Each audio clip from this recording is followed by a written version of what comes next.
बुद्धिर्युक्तस्य न च युक्तस्य भावना न च भावयतः शांतिरशांतय कुतः सुखम।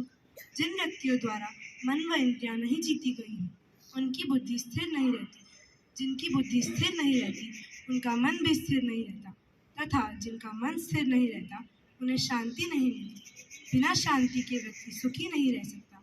इसी प्रकार गीता उपनिषदों का सार है। गीता में ऐसी बहुत सारी बातें बताई गई हैं जो मनुष्य के जीवन को आसान बनाती हैं।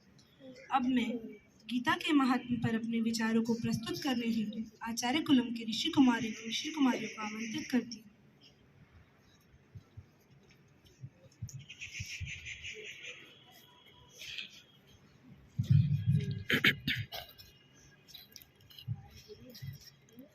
यह शास्त्र विधि मुत्सृज्य यजन्ते काम कारतः न सिद्धि समाप्नोति न सुखम न पराम गतिम। जो शास्त्र विधि को छोड़कर मनमाना आचरण करता है, न वह सिद्धि को, न सुख को, न परगति को प्राप्त होता है। अतः हमें शास्त्र और गुरु की आज्ञा अनुसार ही आचरण करना चाहिए। ओम नमो नमः। आज मैं आप सभी का गीता जयंती के पावन पर्व पर हार्दिक स्वागत एवं अभिनंदन करता हूं। श्रीमद् भगवत गीता को हिंदू धर्म का सबसे पवित्र ग्रंथ माना जाता है, क्योंकि गीता का वाचन भगवान श्री कृष्ण ने स्वयं अपने मुख से किया है और इसे महर्षि वेद व्यास जी ने श्लोकों के रूप में लिखा है। गीता में 18 अध्याय एवं 700 श्लोक हैं। गीता महाभारत के ही भीष्म पर्व का एक अंग है। गीता महोत्सव को गीता जयंती भी कहा जाता है। आज के दिन ही जब कौरव और पांडव एक दूसरे के समक्ष शत्रु बनकर खड़े थे, तो अर्जुन अपने ही स्वजनों को देख विचलित हो उठे थे। तो भगवान श्री कृष्ण ने उन्हें गीता का ज्ञान दिया था। इसलिए गीता के जन्म दिवस के रूप में हम गीता महोत्सव मनाते हैं। गीता में मुख्य रूप से कर्म को महत्व दिया गया है। गीता के अनुसार मनुष्य को अपने कर्म पर ध्यान देना चाहिए, फल ईश्वर के ऊपर छोड़ देना चाहिए। अर्थात मनुष्य फल की कामना ही नहीं करेगा एवं कर्म प्रधान रहेगा तो जीवन स्वतः आसान हो जाएगा। श्रीमद् भगवत गीता महाभारत के छठे खंड का भीष्म पर्व हिस्सा है। श्री कृष्ण और मोहग्रस्त अर्जुन के बीच यह संवाद मार्गशीर्ष शुक्ल एकादशी को कुरुक्षेत्र की युद्ध भूमि में हुआ था। इसीलिए इस दिन को मोक्षदा एकादशी के साथ साथ गीता जयंती के रूप में भी जाना जाता है। तत्वदर्शी मनीषियों का कहना है कि ज्ञान, भक्ति और कर्म की इस अनूठी त्रिवेणी को जितनी बार पढ़ा जाए, इसके नित्य नए रहस्य का पता चलता है। 18 अध्यायों के 700 श्लोकों में प्रवाहित इस अद्भुत ज्ञान गंगा का कोई सानी नहीं है। नहीं जाने न सदृशम पवित्र मिह विद्यते तत्स्वयं योग संसिद्धः कालेनात्मनि विन्दति। संसार में ज्ञान के समान पवित्र और कोई साधन नहीं है। शुद्धांतःकरण हुआ मनुष्य अपने आप ही परमात्मा को पा लेता है।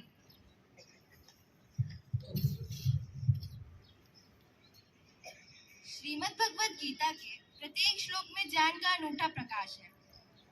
मानव जीवन की इस उत्कृष्टतम आचार संहिता की विशिष्टता यह है कि शांति का यह संदेश युद्ध की भूमि से दिया गया है।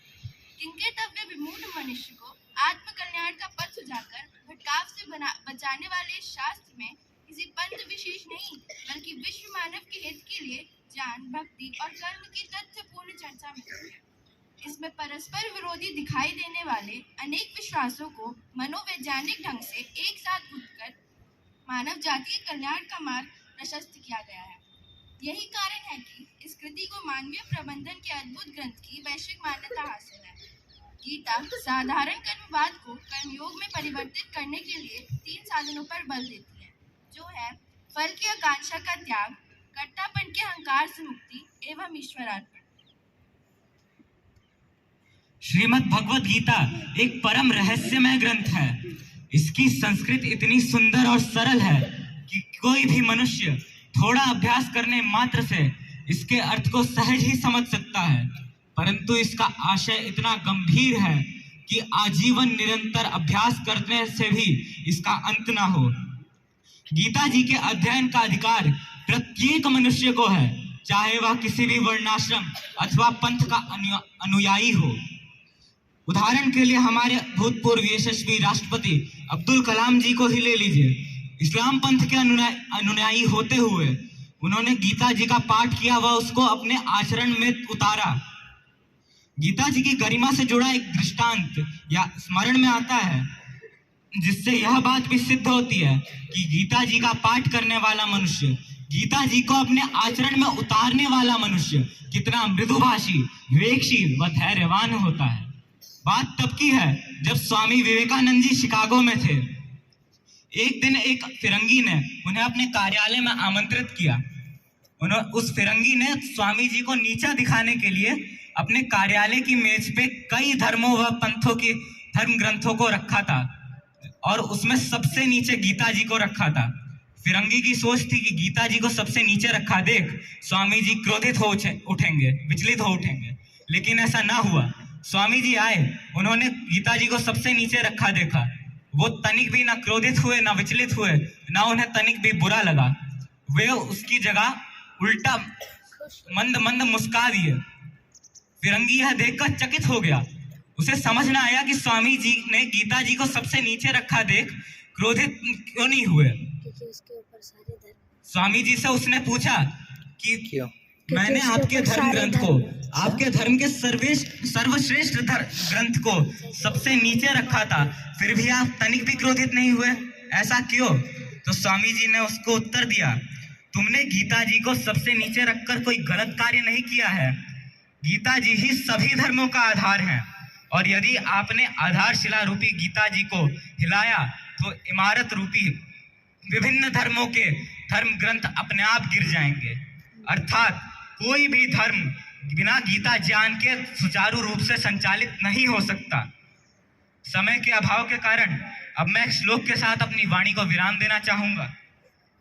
सर्वोपनिषदो गावो दुग्धा गोपाल नंदनः पार्थो वत्सा सुधीर भोक्ता दुग्धम गीता मृतम महत्। पार्थो वत्सा सुधीर भोक्ता दुग्धम गीता मृतम महत्। अर्थात सारे वेद उपनिषद गौ माता के समान है एवं गोपाल नंदन श्री कृष्ण दूध दुहने वाले ग्वाल बाल के समान है। अर्जुन बछड़े हैं और गीता श्री कृष्ण द्वारा दुहा गया वह दुग्धामृत है जिसका विवेकशील लोग, विद्वान लोग सेवन करते हैं। अंत में आप सभी को पुनः गीता महोत्सव की हार्दिक शुभकामनाएं। धन्यवाद।